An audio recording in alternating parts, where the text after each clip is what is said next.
Yɛmfia ni nkyerɛ Yeji na nsɛntam obi nim sɛ bonsam na afa hama ana sempo sɛbe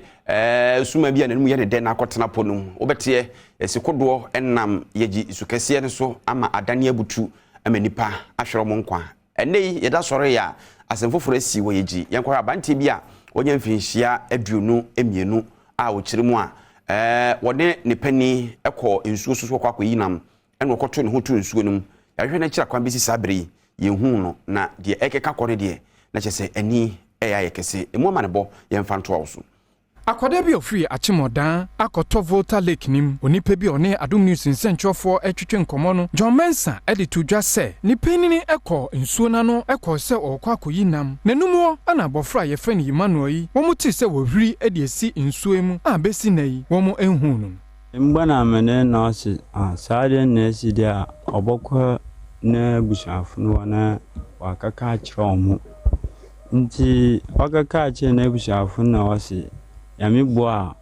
adechipa tun a yɛnsen ni sika na ɔmo mbla nti anapɛ na yɛsen no sika